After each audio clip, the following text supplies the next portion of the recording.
आ गई महारानी घूम घाम के, सैर सपाटा करके। अब रसोई में खाना भी बनाना है या पूरे दिन सड़कों पे आवारागर्दी ही करके निकालनी है।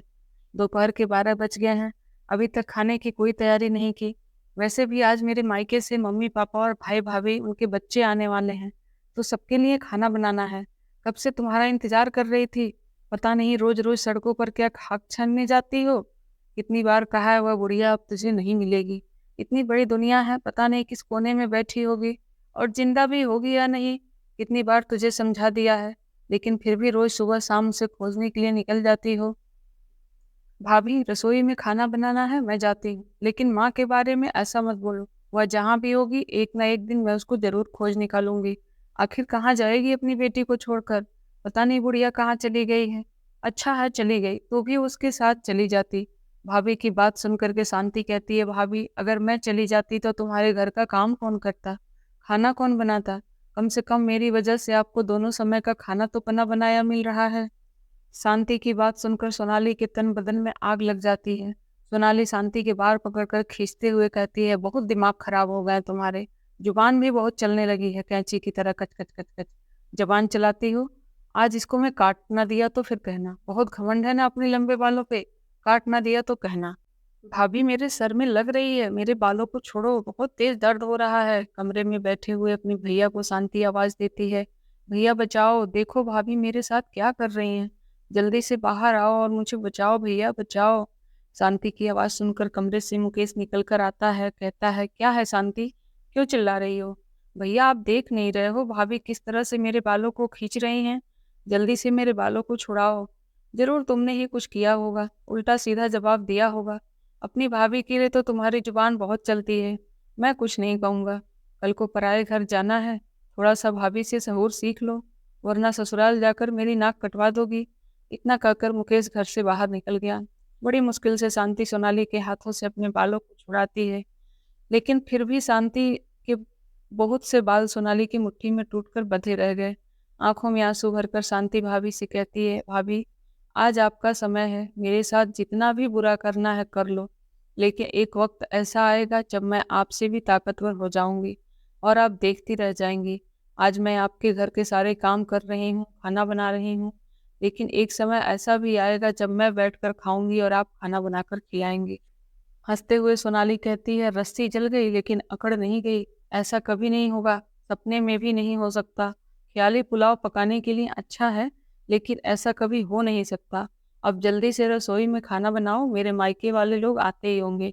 भैया भाभी के व्यवहार से शांति बहुत दुखी थी। रसोई के एक कोने में बैठी बहुत देर तक रोती रही, अपनी माँ को याद करती रही। माँ आप कहाँ चली गई, पिछले एक हफ्ते से आपको ढूंढ ढूंढ कर परेशान हो गई हूँ, लेकिन आप कहीं भी नहीं मिल रही हो। माना कि आपकी थोड़ी याददाश्त कमजोर थी, लेकिन इसका मतलब यह नहीं कि आप अपने घर को और अपनी बेटी को ही भूल जाएं। जहाँ कहीं भी हो माँ, जल्दी से अपने घर वापस आ जाओ। एक आपके अलावा मेरा इस घर में कौन है। आप ही तो थी जिसे मुझे समझाती थी। भाभी तो वैसे भी पराई है, और भैया भी भाभी के आने के बाद पराये हो गए हैं। उन्हें हम दोनों के दुख दर्द दिखाई ही नहीं देते। एक तो आपकी तबीयत ठीक नहीं थी, ऊपर से पता नहीं कहाँ चली गई हो। तुम्हारा बुखार ठीक हुआ भी होगा कि नहीं। दरअसल एक हफ्ते पहले बिमला जी और उनकी बेटी भले चंगी अपने घर पर ही थी। शांति एक 20 साल की खूबसूरत लड़की है, जिसके नैन नक्श बड़े ही तीखे और बाल कमर तक लंबे हैं। जब भी कोई पहली बार शांति को देखता है तो देखता ही रह जाता है। भाभी के सामने जब भी कोई शांति की खूबसूरती की तारीफ करता है तो सोनाली जन भूल जाती थी। जब तक शांति के पिता थे तब तक घर में सब कुछ ठीक था। शांति बीए फाइनल ईयर की पढ़ाई भी कर रही थी, लेकिन एक साल पहले ही उसके पिताजी का देहांत हो गया। भाभी को घर में आए मात्र 6 महीने ही हुए थे। हालांकि भाई का रिश्ता पिताजी ही तय करके गए थे, लेकिन पिताजी के जाने के बाद शादी 6 महीने बाद की ही निकली थी। भाभी जब जब से घर में आई है, कुछ दिनों तक तो सब कुछ ठीक रहा, लेकिन भाभी ने घर में आते ही अपना रोब जमाना शुरू कर दिया। पूरे घर पर कब्जा कर लिया। इसी बात को लेकर कभी कभी मेरी भाभी से बहस भी हो जाती थी। माँ से भी उल्टा सीधा बोलती थी, जो मुझे बिल्कुल भी पसंद नहीं था। मुझे भाभी कुछ भी बोल दे, लेकिन जब माँ से कुछ उल्टा सीधा बोलती थी तो मुझे से सहन नहीं होता था। कुछ दिनों से बिमला जी की तबीयत ठीक नहीं थी। शांति ने भाई से कहा कि भैया माँ की तबीयत ठीक नहीं है, उनको पास के ही अस्पताल में लेकर चलो ना। तो भाभी ने गुस्साए हुए कहा, अस्पताल ले जाने की क्या जरूरत है? बुढ़िया 80 बरस की होने को है और कितने दिन की मेहमान है, जितना दिन जीना था जी लिया। अब हम इसका कोई इलाज नहीं कराएंगे और इसके इलाज के लिए हम एक पैसा भी खर्च नहीं करने वाले हैं। थोड़ा बहुत बुखार है, 2-4 दिन में अपने आप ठीक हो जाएगा। भाभी आप कैसी बात कर रही हो? माँ को 104 बुखार है और आप कह रही हो अपने आप ठीक हो जाएगा। अगर माँ को कुछ हो गया तो मैं क्या करूँगी? एक माँ ही है जिसकी वजह से इस घर में मुझे अच्छा लगता है, वरना मैं इस घर को कब का छोड़कर चली गई होती। हाँ, हाँ, तुम तो यही चाहती हो इस घर को छोड़कर जाना। वैसे भी तुम्हारे लिए जल्दी से कोई लूला-लंगड़ा देखकर इस घर से विदा ही कर देना है। मैं तुम्हें ज़्यादा दिन तक इस घर में वैसे भी नहीं रख सकती हूँ। बहू की बात सुनकर विमला जी कहती हैं, बहू, मेरी बेटी के लिए लूला-लंगड़ा क्यों देखोगी? उसके पिता उसकी शादी के लिए 10 लाख रुपए जमा करके गए हैं। उन्हीं पैसों से मैं अपनी बेटी का ब्याह करूँगी और खूब धूमधाम के साथ अपनी बेटी को विदा करूँगी। किसी लूले-लंगड़े से नहीं बल्कि अच्छे लड़के से अपनी बेटी की शादी करूँगी। वैसे तो बुढ़िया की तबीयत खराब रहती है, लेकिन लड़ने के लिए देखा तुरंत बोल पड़ती है। देखो महेश, वैसे तो माँ बेटी दिन भर कहते हैं कि माँ की याददाश्त कमजोर है, उन्हें कुछ याद नहीं रहता, लेकिन देखो बुढ़िया को 10 लाख अभी तक याद है। बहू बेटे दोनों ही आप माँ का इलाज कराने से साफ साफ इनकार कर देते हैं और अपने अपने कमरे में सोने के लिए चले जाते हैं। रात में सोनाली अपने पति से कहती है, देखो जी, तुम्हारे पिताजी शांति की शादी के नाम पर जो 10 लाख रुपए जमा कर गए हैं, उसकी एक फूटी कौड़ी भी मैं उन लोगों को नहीं दूंगी। पिताजी के पैसे और संपत्ति पर हमारा पूरा अधिकार है। अब हम देना चाहें या ना दें, हमारी मर्जी। लेकिन जब तक यह बुढ़िया हमारे साथ रहेगी तब तक तो हम उन पैसों को नहीं ले पाएंगे। ऐसा करते हैं, हम पहले इस बुढ़िया को ठिकाने लगाते हैं, उसके बाद सोचेंगे शांति की शादी कहाँ करनी है और कितने पैसों में करनी है। ठिकाने लगाने का सुनकर महेश चौंकते हुए कहता है, सोनाली, तुम्हारा ठिकाना लगाने का क्या मतलब है? अरे वैसे भी तुम्हारी माँ की याददाश्त ठीक नहीं रहती है। कल उनको हम अस्पताल के नाम पर कहीं ले चलते हैं और कहीं छोड़ आएंगे और जल्दी ही कैसा भी एक लड़का देखकर तुम्हारी बहन की शादी कर देंगे। नहीं तो यह बुढ़िया पूरे 10 लाख रुपए अपनी बेटी की शादी में खर्च करवा देगी। हाँ, यह बात तो तुम सही कह रही हो शांति। मैं पास के शहर में एक वृद्धाश्रम में बात करता हूँ, उधर इस बुढ़िया को भेज दूंगा। दूसरे दिन महेश अपनी माँ से कहते हैं, माँ तुम तैयार हो जाओ, मैं तुम्हें डॉक्टर के पास दिखाने ले जा रहा हूँ। शांति खुश होते हुए कहती है, सच में भैया, माँ को डॉक्टर के पास दिखाने के लिए ले जा रहे हो? चलो मैं भी आपके साथ चलती हूँ। तुम मेरे साथ जाकर क्या करोगी? घर पर बहुत सारे काम हैं, तुम घर पर ही रुको। ठीक है भैया, वैसे भी आज मेरे कॉलेज में प्रैक्टिकल है, मैं अपने कॉलेज का काम निपटा कर आती हूँ, आप माँ को दिखाकर लाओ। महेश विमला जी को लेकर दूसरे शहर चला जाता है, जहाँ एक वृद्धाश्रम में वह उनको छोड़ने गया है। इधर शांति जब कॉलेज जाने के लिए तैयार होती है तो सोनाली उसके हाथ से किताबें छुड़ाकर फेंक देती है और कहती है, आज से तुम्हारा कॉलेज जाना बंद, बहुत पढ़ाई लिखाई कर ली तुमने, अब तुम्हारी पढ़ाई पर एक पैसा भी हम खर्च नहीं कर सकते हैं, जैसा हम कहेंगे वैसे तुम्हें करना पड़ेगा। भाभी कैसी बातें कर रही हो? मेरे आज फाइनल ईयर के प्रैक्टिकल हैं, अगर नहीं जाऊंगी तो मेरे 3 सालों की मेहनत बर्बाद हो जाएगी। वैसे भी पढ़ाई करके तुम्हें कौन सी नौकरी करनी है? चुपचाप से घर के काम धाम देखूं, तुम्हारे रहते मैं घर का एक काम भी नहीं करूंगी। जाओ रसोई में पहले खाना बनाओ, उसके बाद पूरे घर की सफाई करना और मैंने बाल्टी में कपड़े भिगा दिए हैं, उनको भी धुल देना। भाभी मैं सारा काम कॉलेज से आने के बाद कर दूंगी, प्लीज आप मुझे कॉलेज जाने दो। तुम ऐसे नहीं मानोगी। सोनाली शांति को कमरे में बंद कर देती है, बाहर से कुंडी लगा देती है। शांति रोती रहती है, भाभी मुझे कॉलेज जाने दो, मेरे 3 साल की मेहनत बर्बाद हो जाएगी। लेकिन सोनाली को तो ना तो शांति की खूबसूरती पसंद है और ना ही उसकी पढ़ाई लिखाई, वह दोनों से ही जलती है। सोनाली दोपहर तक शांति को कमरे का दरवाजा नहीं खोलती है। दोपहर के 2 बजे हैं, महेश हड़बड़ाता हुआ घर के अंदर आता है, माँ माँ कहकर चिल्लाता है। महेश की आवाज़ सुनकर शांति खिड़की के पास आती है, कहती है, क्या हुआ भैया, माँ ठीक तो है ना? उसको डॉक्टर को दिखा तो दिया ना, डॉक्टर ने क्या कहा? माँ कहाँ है, जल्दी से मेरा दरवाजा खोलो, मुझे बड़ी घबराहट हो रही है। शांति एक ही सांस में सारे सवाल पूछ लेती है। मुकेश घड़ियाली आंसू बहाते हुए कहता है, शांति पता नहीं माँ कहाँ चली गई। डॉक्टर को दिखाने के बाद उन्हें मैं जब अस्पताल के बाहर बेंच पर बैठा दिया था और मैं उनके लिए जूस लेने चला गया था, जब वापस आया तो माँ बेंच पर नहीं थी। चारों तरफ ढूंढा, कहीं भी नहीं दिखाई दी। 2 घंटे से अस्पताल के चारों तरफ के सड़कों को छान मारा, लेकिन माँ कहीं भी नहीं मिली। क्या कह रहे हो भैया, ऐसी माँ कहाँ जा सकती है? वो तो ऐसे कहीं नहीं जाती है। सोनाली कहती है, महेश अगर माँ कहीं चली गई है तो उनकी यादाश्त भी अच्छी नहीं है, वह घर कैसे वापस आएंगी? शांति माँ के गुम होने की बात सुनकर फूट फूट कर रोने लगती है। भैया ऐसा कैसे हो सकता है? वैसे तो माँ आपको छोड़कर कहीं नहीं जाती है। उन्होंने ऐसा कभी नहीं किया क्योंकि वह जानती थी कि उसकी यादाश्त कमजोर है। इसलिए आप जैसा कहते थे वैसा ही करती थी। मुझे भरोसा नहीं हो रहा है कि माँ कहीं गुम हो गई है या तो खुद से कहीं चली गई है। तो तुम्हारे कहने का क्या मतलब है? शांति देखा नहीं तुम्हारे भाई ने कितने घबरा रहे हैं, माँ के लिए कितना रो रहे हैं। तुम्हें नहीं लगता है क्या वो तो सिर्फ तुम्हारी ही माँ है? महेश की भी तो माँ है, उनको भी तो बराबर का दुख है।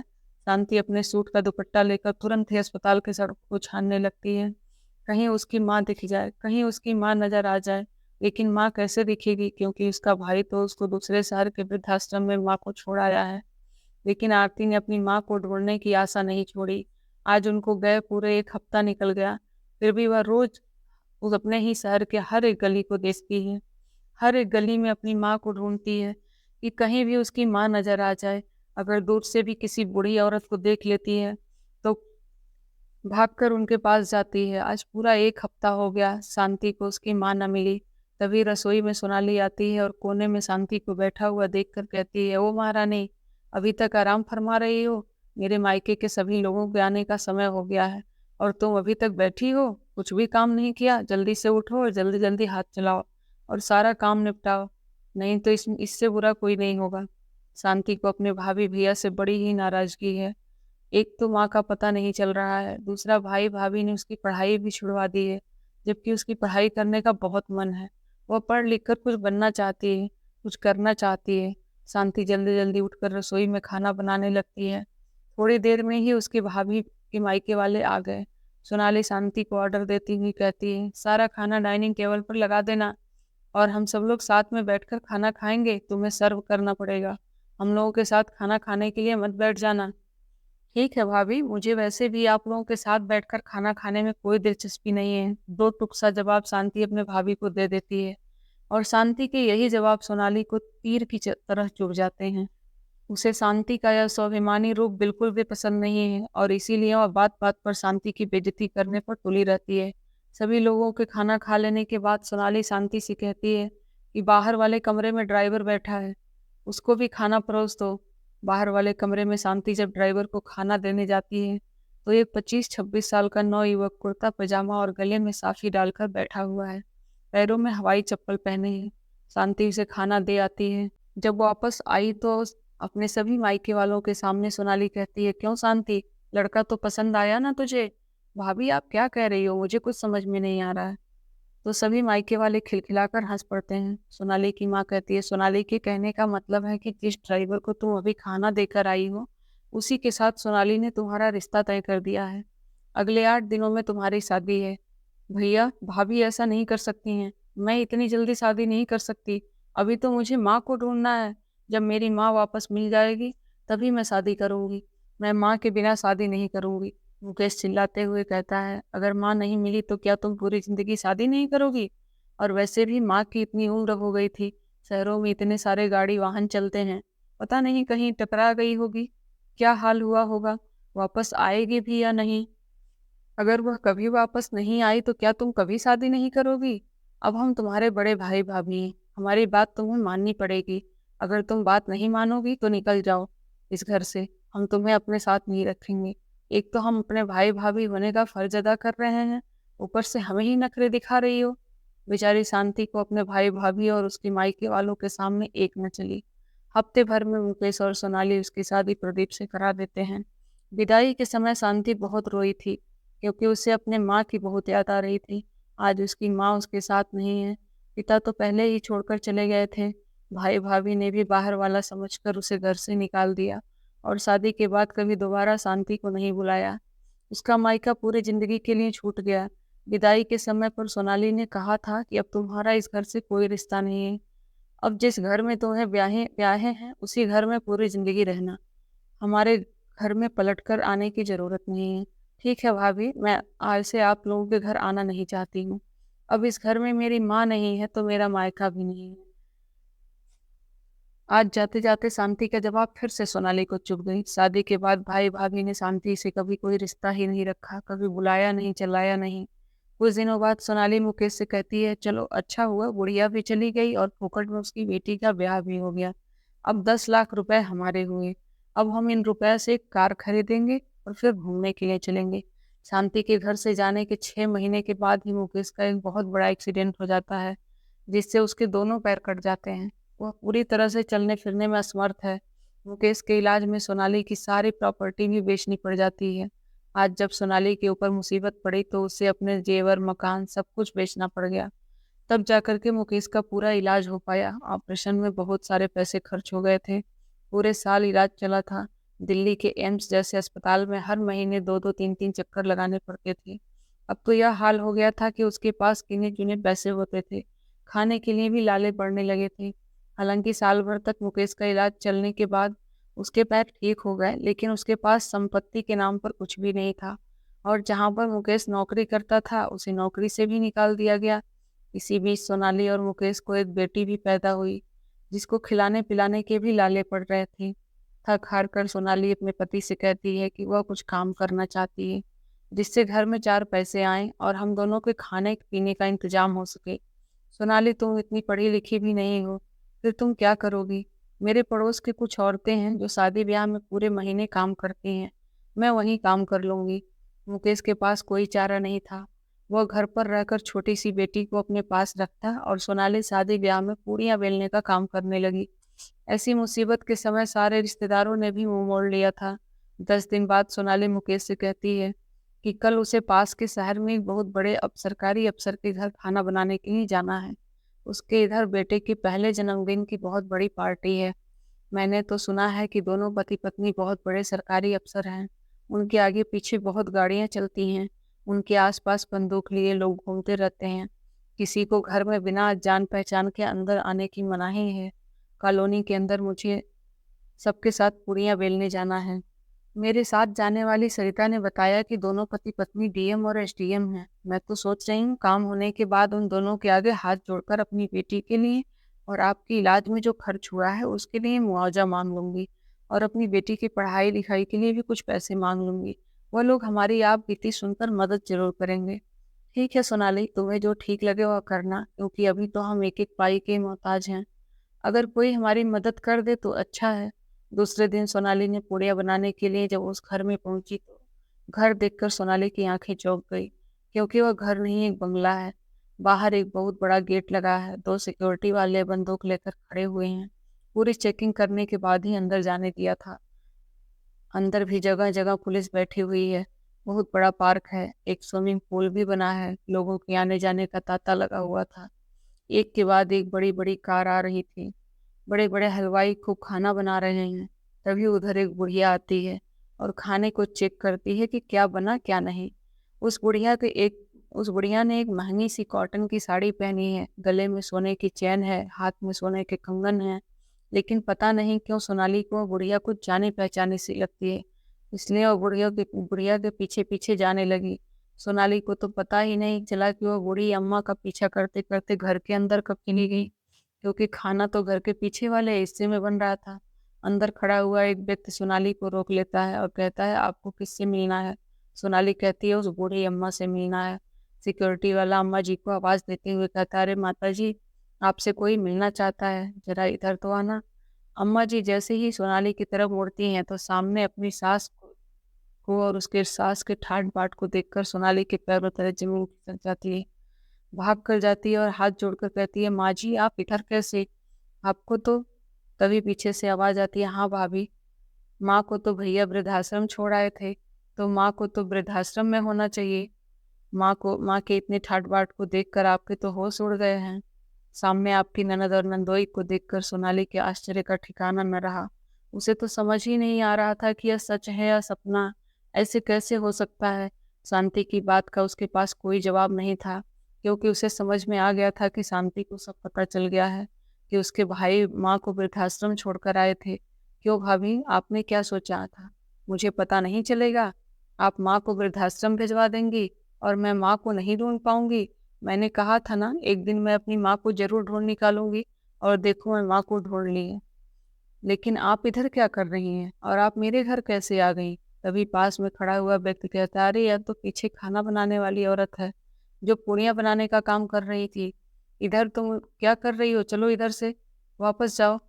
भाभी, 2 साल पहले मैंने कहा था ना कि अभी आपका समय है, आप मुझसे खाना बनवा रही हो, लेकिन एक दिन ऐसा समय आएगा जब आप मेरे लिए खाना बनाएंगी। आज वही समय है। तुम्हारे कहने का क्या मतलब है शांति? मैं तुम्हारे लिए खाना क्यों बनाने लगी? मैं तो इधर बहुत बड़े सरकारी अफसर के यहाँ खाना बनाने आई हूँ। भाभी, यह घर मेरा है, मेरे ही बेटे का जन्मदिन है और वह दोनों सरकारी अफसर हम ही दोनों हैं। चकित हुई सोनाली कहती है, क्या शांति?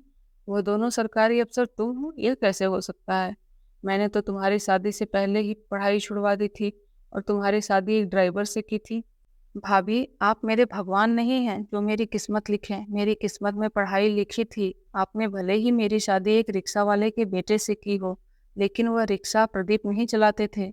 दरअसल उनके पिताजी का था और प्रदीप अपने आईपीएस की तैयारी कर रहे थे। उस दिन उनके पिताजी घर पर नहीं थे, इसलिए आपके मायके वालों को ड्राइवर बनकर अपने पिताजी की जगह प्रदीप आए थे। क्या एक ड्राइवर का बेटा आईपीएस की तैयारी नहीं कर सकता है? मेरी शादी होने के बाद जब मैंने प्रदीप को आईपीएस की तैयारी करते हुए देखा, तो मैंने उससे बताया कि मुझे भी पढ़ाई करनी है, मुझे भी पढ़ लिख कर कुछ करना है। तो उसने अपने साथ मेरी भी पढ़ाई शुरू करा दी और आखिरकार हमारी मेहनत रंग लाई। हम दोनों ही बड़े अफसर बन गए। आज देखो, हमारे पास पैसा है, बंगला है, गाड़ी है और मेरी माँ है। इसी को किस्मत कहते हैं। भाभी, शांति की बातें सुनकर सोनाली के पैरों के नीचे जमीन खिसक गई। लेकिन तुम्हें माँ कहाँ मिली? मैं अपने सरकारी काम से एक दिन वृद्धाश्रम गई थी, उधर ही मुझे माँ मिली और माँ ने मुझे सब कुछ बता दिया है। सोनाली भागी भागी सावित्री के पैरों में जाके गिर जाती है और कहती है, माँ जी, आप ही मेरा सहारा हो। अपने घर चलो। महेश का एक्सीडेंट हो गया था, उसके दोनों पैर कट गए हैं।